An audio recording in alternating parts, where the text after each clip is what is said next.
So, hello, hi, namaste, salama. Welcome to Anuj Kumar IND. And now it's a show time, and the name of the show is Newton's Laws of Motion. So, before starting, I would like to ask you something that ये वाला setup ज़्यादा अच्छा था या फिर white board वाला, right? So ये please इसे कमेंट सेक्शन में बताइएगा, ओके? सो अकॉर्डिंगली वीडियो बनेंगी, okay? So let's start, and before starting please like, share and subscribe the channel. So let's move on. So आज की स्टोरी जो है हमारी टेंशन फोर्स के ऊपर होने वाली है. किसके ऊपर? टेंशन फोर्स के ऊपर. बहुत ज्यादा इंटरेस्टिंग फोर्स है, ओके? So let's start.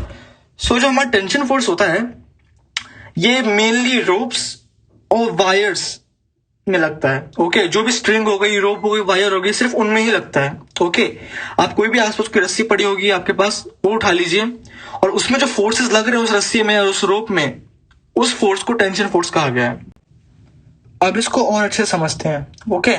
अच्छा, ये जो थ्योरी लिखी हुई है ये वाली, ये वो पूरी थ्योरी है जो अभी मैं समझाने वाला हूँ बहुत ही अच्छे तरीके से, ओके? तो आप इसको अपने नोट्स में यूज कर सकते हैं, okay? So let's move on. तो देखिए, जैसे कि मेरे पास ये मास m है, ये मास m, ओके? और एक रोप से टाइड है, ये इस रोप से टाइड है ये, ओके? तो ये नीचे क्यों नहीं गिर रहा है? इस रोप ने ऐसा क्या किया है जिसकी वजह से नीचे नहीं गिर रहा है? तो इस रोप ने इस मास के ऊपर टेंशन फोर्स लगाया है. क्या लगाया है? टेंशन फोर्स, जिसकी वजह से ये नीचे नहीं गिर रहा है. अंडरस्टैंड? इस रोप ने इस मास के ऊपर एक ऐसा फोर्स लगाया जिसकी वजह से नीचे नहीं गिर रहा है और उस फोर्स का नाम है टेंशन फोर्स. अभी जस्ट मैंने बताया कि टेंशन फोर्स रोप्स में लगता है, रस्सियों में लगता है, वायर्स में लगता है, ओके? इस वजह से नीचे नहीं गिर रहा है. और दूसरा, ये और क्या कर रहा है? अच्छा, ये नीचे गिरा क्यों नहीं रहा है? इसका ये देखिए, ये एक पुलिंग फोर्स होता है. पुलिंग फोर्स, ये इस रस्सी ने, ये हमारा था रूफ, ये रस्सी इस मास को अपनी तरफ पुल कर रही है. पुल अपनी तरफ खींच रही है, जिस वजह से नीचे नहीं गिर रहा है. ये नीचे नहीं गिर रहा है, ओके? ये ऊपर जा रहा है. ये फोर्स, टेंशन फोर्स, इसको ऊपर पुल कर रहा है, इसकी वजह से गिर नहीं रहा है. तो अभी कह सकते हैं कि इसका नेचर ये पुलिंग फोर्स है. Pulling force by nature. तो इसका जो नेचर हुआ वो एक पुलिंग फोर्स टाइप हुआ, ओके? आगे बढ़ते हैं. अच्छा, अभी क्वांटिटी हमारे पास आने वाली है मासलेस क्वांटिटी, जो ज्यादातर हम सुनने वाले हैं अब, ओके? तो मासलेस क्या होता है? जब किसी मास को किसी और मास के कंपेयर में बहुत कम माना जाता है. एग्जाम्पल, अगर मैं 1 टन लूं और 1 टन को अगर मैं कंपेयर करूं 1 kg से, तो जो मेरा 1 kg है इसको मैं एज अ मासलेस ट्रीट कर सकता हूं. इसको मैं एज अ मासलेस ट्रीट कर सकता हूं, ओके? तो अगर किसी मास को किसी मास से कंपेयर किया गया और जो लेस मास वाला है वो इतना कम है कि उसको बिल्कुल नेग्लिजिबल ट्रीट कर सकते हैं, तो वो मासलेस कहा जाएगा. जैसे इस केस में 1 टन के आगे जो 1 kg है ये पूरा मासलेस है, ओके? अब टेंशन फोर्स को और गहराई से समझते हैं. आइए, अब जो हमारा टेंशन फोर्स होता है, अभी बताया मैं, रस्सियों में लगता है. अब ये किस तरह से लगता है रस्सियों में, किस पॉइंट्स पे लगता है? क्या हर पॉइंट पे सेम होता है? क्या हर रस्सी के हर पॉइंट पे अलग होता है? अब हम ये समझने वाले हैं, ओके? नाउ सपोज ये 2 आदमी हैं, इन दोनों आदमी के हाथ में रस्सी है, ठीक है? और इस रस्सी को मैंने डिवाइड किया 3 पार्ट्स में. ये रहा पार्ट 1, ये रहा पार्ट 2 और ये है पार्ट 3, ठीक है? अब पार्ट 1 को, यानी ये वाला हिस्सा, कौन सा वाला? ये वाला. अगर मैं इस हिस्से को यहां पे लेके आता हूं, यहां पे लेके आया, ओके? तो अगर मैं इस वाले हिस्से की बात करूं, तो ये जो मेरा ग्रीन वाला पार्ट है इसको मैंने नाम दिया R1 और इस ब्लू वाले को दिया R2. ये ब्लू वाला कौन सा पार्ट है? ये ब्लू वाला, ये जो मेरा सेकंड पार्ट है, ये वाला पार्ट है, ठीक है? तो जो मेरा R1 है, जो इस आदमी के हाथ में है, ये जो R2 पे T2 फोर्स लगा रहा होगा, ये R1 इस R2 पे T2 फोर्स लगा रहा होगा, और जो R2 है वो T1 लगा रहा होगा किस पे? R1 पे. क्या चीज समझ में आई? जो हमारा R1 रोप है ये R2 पे एक टेंशन लगा रहा होगा, और वही एट द सेम टाइम जो R2 है वो भी R1 पे एक टेंशन फोर्स लगा रहा होगा। तो मैं कह सकता हूं कि जो मेरा R1 है, जो हमारा T1 है, सॉरी, जो हमारा T1 है वो इक्वल टू है T2 के। किसके, कैसे? By second third law. ये हमारे क्या बन गए? Third law pair. क्या बन गए? Third law pair. अंडरस्टैंड? हमारे क्या बन गए? Third law pair. अब ये समझना बहुत ज्यादा जरूरी है, मैं फिर रिपीट कर रहा हूं। ये देखिए, ये वाला रोप, ये वाला ये सेकेंड रोप को हम यहां लेके आए हैं, और ये T2 लगा रहा है T1 पे, और जो ये वाला है फर्स्ट पार्ट, ये है T1 R1, जो R1 है ये T1 लगा रहा है किस पे? R2 पे। और इसी वजह से हमारा T1 और T2 क्या हो गया? इक्वल। T1 T2 क्या हो गया? Equal by third law. उसी तरीके से अगर हम सेकंड वाले की बात करें, किसके बारे में? सेकंड के बारे में, ये सेकंड पार्ट। तो जो हमारा सेकंड वाला है, अगर हम उसको यहां लेके आते हैं, तो अब देखिए जो हमारा सेकंड पार्ट वाला, ये यहां भी एक रोल प्ले कर रहा होगा, ये थर्ड वाले के साथ भी रोल प्ले कर रहा है, और फर्स्ट वाले के साथ भी रोल प्ले कर रहा है। ओके, तो ये जो सेकंड वाला है, ये हमारा जो, इसको हम फिर से नाम देते हैं, ये जो हमारा T3 है ये तो R2 ही रहेगा, और T4 को हम R3 बोल देते हैं। ओके, तो जो हमारा R2 है वो R3 पे एक T4 फोर्स लगा रहा होगा, और जो R3 है वो R2 पे एक T3 फोर्स लगा रहा होगा, टेंशन फोर्स। ओके, तो मैं ये कह सकता हूं कि जो मेरा T3 होगा वो मेरा T4 के इक्वल हो जाएगा बाय न्यूटन्स थर्ड लॉ।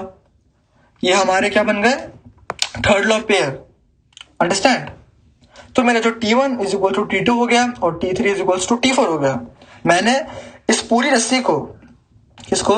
इस पूरी रस्सी को, इस वाली को 3 पार्ट्स में डिवाइड किया, first part, second part, third part. जो हमारा सेकंड पार्ट है वो थर्ड पार्ट वाले में भी फोर्स डाल रहा होगा, और कहीं ना कहीं वो फर्स्ट पार्ट पे भी फोर्स डाल रहा होगा। अंडरस्टैंड? उसने, जो सेकंड पार्ट ने थर्ड पे कौन सा फोर्स डाला? T4 डाला, और सेकंड पार्ट ने फर्स्ट पे कौन सा फोर्स डाला? T1 फोर्स डाला। क्या चीज समझ में आई? और फर्स्ट पार्ट ने सेकंड पे कौन सा डाला?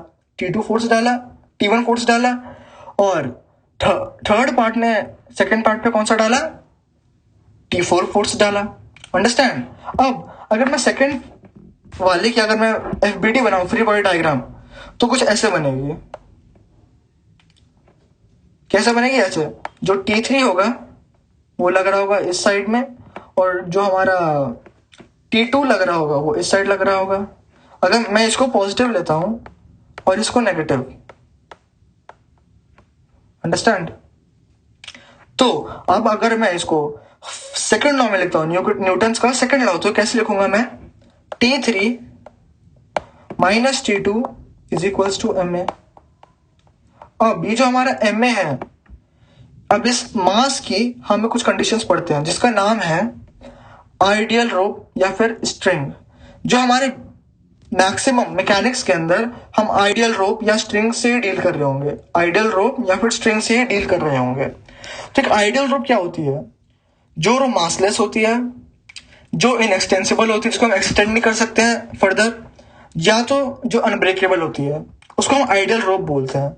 मैंने अभी बताया कि हम मैकेनिक्स में ज्यादातर रोप्स को मासलेस आइडियल ट्रीट करते हैं। क्या? आइडियल। तो हमें इसको भी, जिसको हमने 3 पार्ट्स में डिवाइड किया है, इसको भी हमें भी आइडियल में जज करते हैं। ओके, अब अगर हम इसको आइडियल में जज करेंगे तो इसका, ये तो मासलेस हो गया, मासलेस हुआ कि नहीं? तो इसका जो मास होगा वो इक्विवेलेंट टू 0 होगा। तो T3, जो हमारा T3 होगा minus T2 is equals to 0 into A, वो हमारा क्या हो जाएगा? T3 is equals to T2, T3 is equals to T2। Understand? तो हमारे पास T3 is equals to T2 आ गया। इससे पहले हमने क्या एक्सप्लेन किया था? इससे पहले हमने एक्सप्लेन किया था कि T1 is equals to T2, T2 is equals to T3, और एक और क्या था? T3 is equals to T4।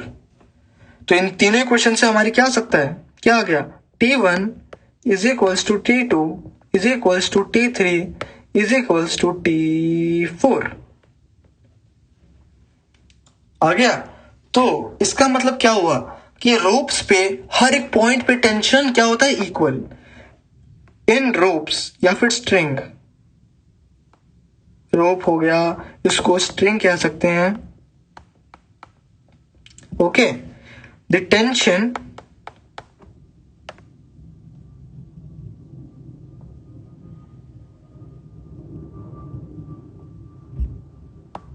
is same at every point। हमने जस्ट देखा कि टेंशन जो है वो हर एक पॉइंट पे क्या आ रहा है, सेम आ रहा है। क्या आ रहा है, सेम आ रहा है।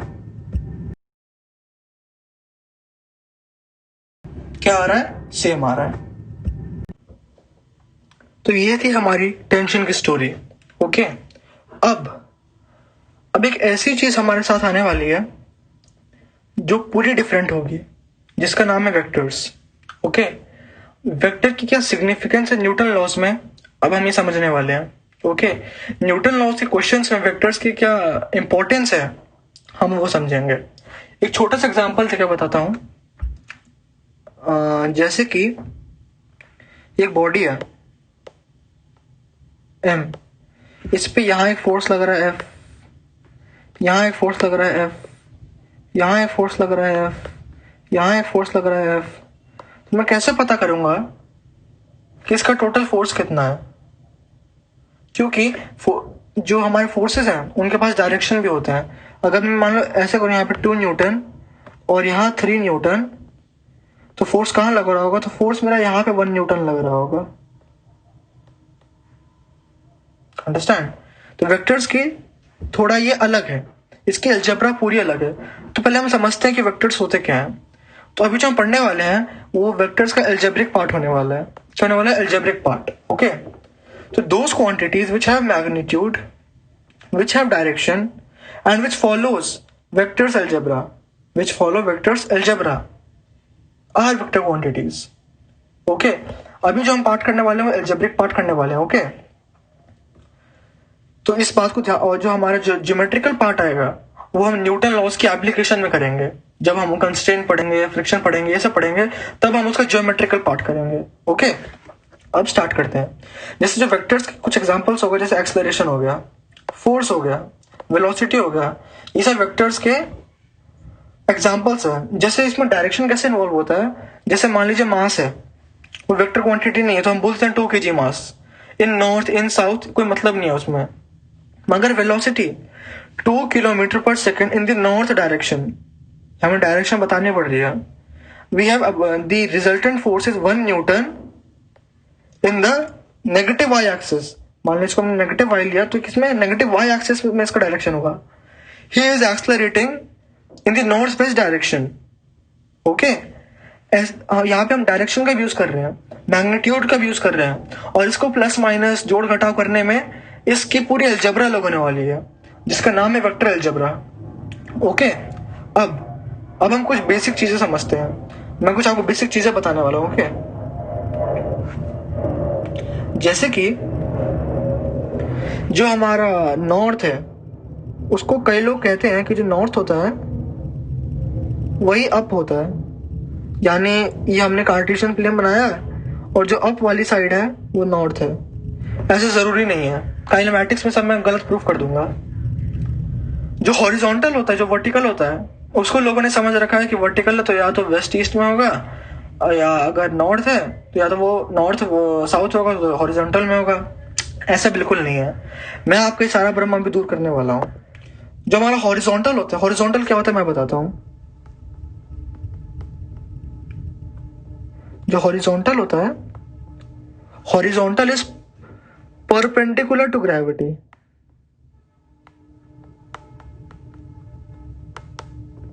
whereas the vertical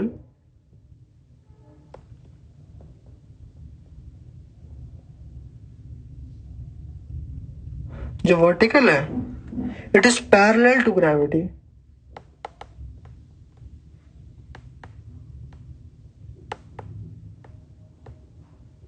मतलब जैसे मान लीजिए मेरी ग्रेविटी इधर लग रही है, ग्रेविटी ऐसे लग रही है, तो मेरा वर्टिकल होगा वो उसके परपेंडिकुलर में होगा, वर्टिकल हॉरिजॉन्टल मेरा इस साइड लगेगा उसके परपेंडिकुलर में, वेयर आज जो मेरा वर्टिकल है वो ऐसे लग रहा होगा, ये मेरा वर्टिकल होगा, ये मेरा हॉरिजॉन्टल होगा, अगर ग्रेविटी ऐसे वर्क कर रही है तो।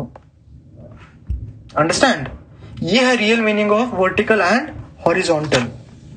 अब एक और चीज बताता हूं मैं आपको, बहुत सिंपल चीज है। ये हमने कार्टेशियन प्लेन बनाया,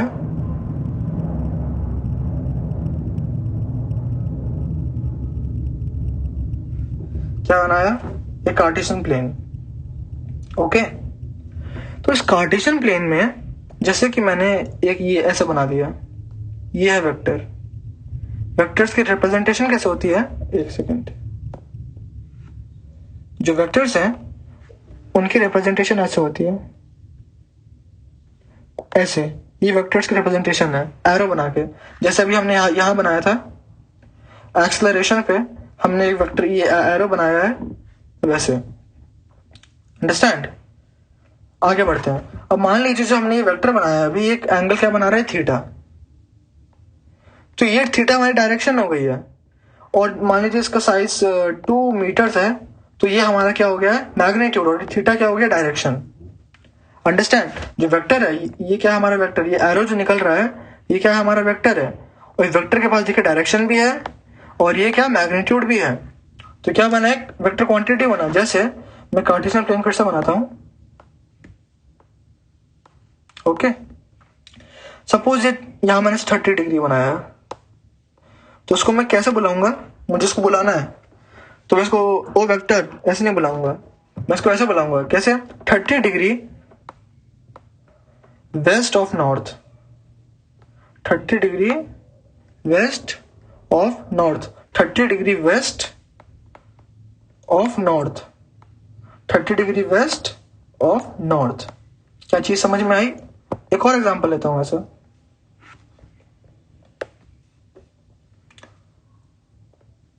सपोज ये मैंने एक और कार्टेशियन प्लेन बनाया, और इस बार मैंने इसको ऐसे नीचे की तरफ वेक्टर बनाया, तो इसका नाम मैं क्या दूंगा? इसका नाम मैं क्या दूंगा? और यहां पे मैंने क्या बनाया? 30 डिग्री, तो इसका नाम मैं क्या दूंगा? 30 degree north of east. As simple as that, as simple as that. Okay, north नहीं, देखिए देखिए गलती हो गई ना, ये नीचे की तरफ आ रहा है, तो क्या होगा? ये होगा साउथ। क्या होगा? ये होगा साउथ। ओके, आगे बढ़ता है। तो ये था हमारा वेक्टर्स का इंट्रोडक्शन। अब हम सीधे वेक्टर्स के टॉपिक्स पे जा रहे हैं। तो पहला टॉपिक हमारा आता है वेक्टर्स का, उसका नाम है ट्रायंगल लॉ।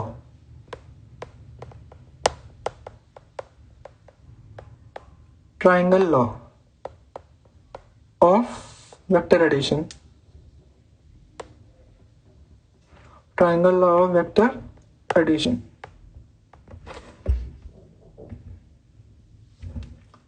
आगे बढ़ते हैं। तो ट्रायंगल लॉ क्या होता है? जैसे मान लीजिए मेरा एक ये वेक्टर यहां जा रहा है, F1 वेक्टर, फिर एक वेक्टर यहां जा रहा है, F2 वेक्टर। तो रिजल्टेंट वेक्टर मेरा क्या होगा? ये होगा मेरा रिजल्टेंट वेक्टर, R वेक्टर, इस डायरेक्शन में। ये है ट्रायंगल लॉ। ट्रायंगल लॉ के कुछ रूल्स होते हैं। इसका रूल क्या होगा कि पहला, join the vectors,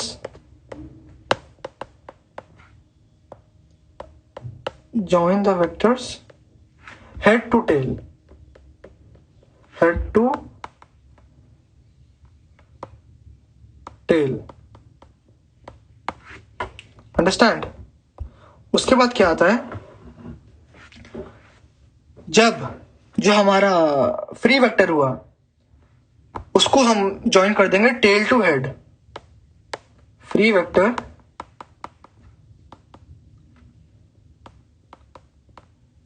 will be joined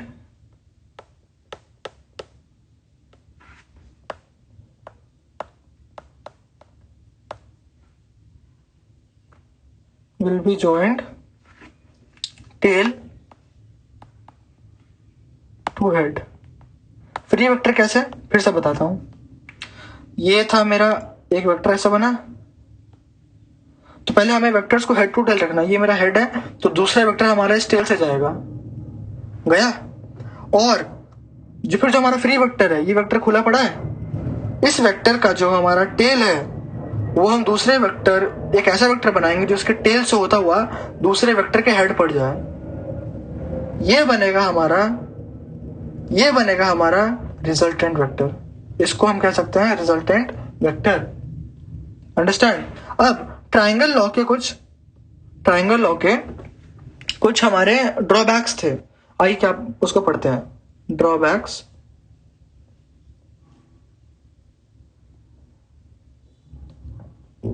of triangle law. पहला क्या था, वो एग्जैक्ट वैल्यूज नहीं दे पा रहा था। Exact values. दूसरा ड्रॉबैक क्या था, वो मोर देन टू वेक्टर्स के लिए एप्लीकेबल नहीं था। मोर देन टू वेक्टर्स के लिए वो एप्लीकेबल नहीं था, नॉट एप्लीकेबल। ये उसके ड्रॉबैक्स थे, इसकी वजह से वो ज्यादा यूज नहीं हो पाया। इसीलिए पॉलीगन लॉ आ गया। पॉलीगन लॉ के भी कोई मतलब उसका कोई बड़ा उसका उपयोग नहीं है, हम कह सकते हैं। उसका कोई बड़ा उसकी एप्लीकेशन नहीं है पॉलीगन लॉ के भी। फिर भी पढ़ाने के लिए उसको पढ़ा दिया जाता है पॉलीगन लॉ।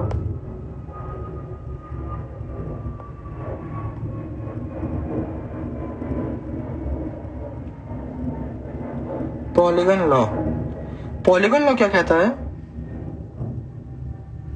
जैसे ये एक वेक्टर है F1 वेक्टर, ओके। ये एक वेक्टर है F2 वेक्टर, ये एक वेक्टर है F3 वेक्टर। अब हमको इसको ऐड करना, तो कैसे ऐड करेंगे? इसको कैसे ऐड करेंगे?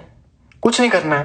पहले F1 और F2 का हमें रिजल्टेंट निकाल लेंगे। कैसे निकालेंगे? अभी हमने देखा फ्री वेक्टर से टेल से लेके पूंछ तक पहुंच जाओ। फ्री वेक्टर से टेल से लेके पूंछ तक पहुंच जाओ, इसको आर वेक्टर। और इस आर वेक्टर को फिर हम दोबारा ऐड कर देंगे। ये जो हमारा आर वेक्टर बना है अभी, उसको हम दोबारा ऐड कर देंगे किससे? F3 वेक्टर से। किससे? F3 वेक्टर से। ये जो हमारा आर वेक्टर है, इसको हम ऐड कर देंगे अब किससे? फ्री वेक्टर से। कैसे ऐड करेंगे? ये हमारा खुला वाला पार्ट और लेगा इसके हेड तक। तो ये हो गया हमारा मेन आर रिजल्टेंट। ये हो गया हमारा रिजल्टेंट, मेन रिजल्टेंट वेक्टर। कैसे बना? इसको आर वेक्टर हमारा कैसे आया? पहले F1 vector plus F2 vector को हमने ऐड किया, फिर इन दोनों में हमने F3 वेक्टर को दोबारा ऐड किया। पहले इन दोनों का रिजल्टेंट निकाला, उसके बाद फिर हमने इसमें इसको ऐड कर दिया। इससे हमारा क्या आ गया? मेन रिजल्टेंट वेक्टर आ गया। ओके, ये था हमारा polygon law of vector addition. अब हम पढ़ते हैं वेक्टर सब्ट्रैक्शन। क्या पढ़ेंगे?